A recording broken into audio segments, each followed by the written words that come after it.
I would like to extend sincere and heartfelt condolences to Gabby's family. Earlier today, human remains were discovered, consistent with the description of Gabby Petito. Hello and welcome to True Crime Rocket Science, the most authentic voice in true crime. Well, it's come out that earlier today human remains were discovered consistent with a description of Gabby Petito. They also go on to say that the cause of death has not been ascertained at this time. I must admit I had my doubts when I heard about the press conference and even before that, but as soon as Charles Jones, the FBI's Denver resident agent in Wyoming, as soon as he started talking, you could see that he was very emotional. All the staff gathered behind him also seemed to indicate this wasn't going to be a mere formality either. And when he started off wanting to extend his condolences to Gabby's folks, it felt like a fait accompli. Now, although the FBI haven't been explicit, they haven't said anything more than that the remains are consistent with a description of Gabby, there are a few easy ways to determine if it is her, and one of those would be the distinctive tattoos, including "Let It Be" on one arm, as well as basic factors such as her height, which is 5 foot 5 inches.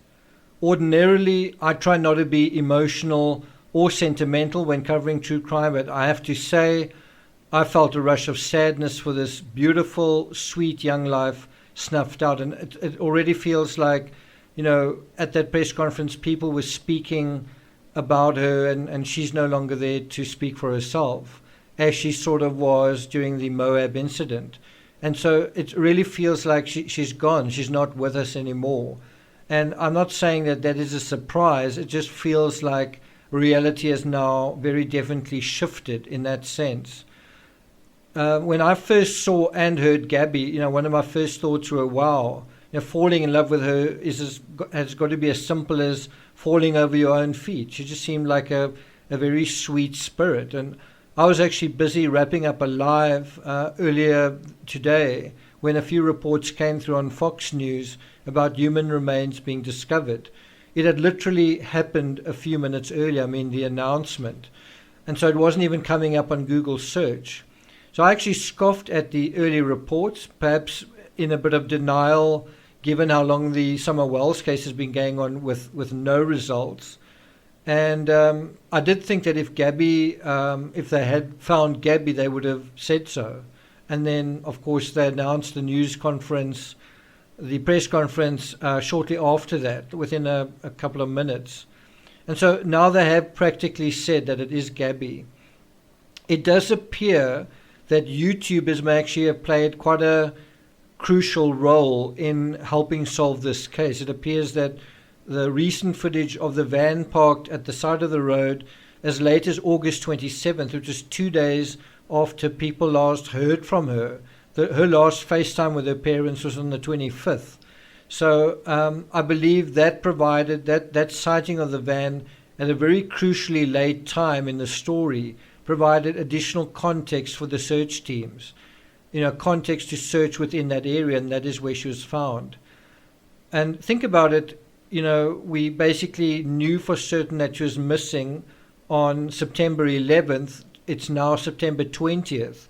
Basically, it's taken 9 days, just 9 days, a week and 2 days to find Gabby, whereas the search for Summer Wells is still ongoing after 3 months. What's the difference? As I say, the difference might be something like having park ranger type personnel taking part in the searches, as well as fortuitous YouTubers footage of the vehicle in question. It just shows you that the public can play an absolutely crucial role in solving cases, right? One can only speculate how things may have escalated since the events of August 12th and also since the FaceTime occurred on the 25th. But clearly they did. Perhaps they calmed down for a while and perhaps both tried to accommodate one another before things boiled over again. And if you think of where possibly the vehicle turned around, it was just before they entered Oregon. And it's possible that Brian really didn't want to go that far. It's possible they argued about something else. But clearly things did escalate, and perhaps they tried to accommodate one another, especially after the Moab incident, but then things boiled over again, and possibly boiled over, well, probably boiled over much worse than, originally. That things were getting worse and worse. The feelings of anxiety and inadequacy were getting worse and worse. The feelings of discomfort, perhaps, and rubbing one another the wrong way, getting worse and worse. And of course, there's more and more irritations that are piling up the longer the trip goes on, and they're kind of stuck with one another. So it's tragic now to look at that vehicle, to think of this vehicle, of the memories and adventures and possibility, all the idealism that was wrapped up in this vehicle. Remember, it's Gabby's vehicle. It was supposed to take her somewhere. It was supposed to take her into an adventure, a new life, a new world of possibilities, a fairy tale. But it's actually likely that that is actually where things ended for Gabby. I also can't help feeling very sad that she didn't blame or accuse Brian during the Moab incident. She didn't just point the finger a bit more directly at him, perhaps a bit more assertively at him, and kind of bring up whatever bad things he might have been doing to her, being more explicit about that. Things like the control aspect, the jealousy, and perhaps if he was losing his temper. One also wonders how the situation may change things for Brian, who's out there. Gabby's been found, we don't know where Brian is. And especially if he really does suffer from anxiety, what is that going to do?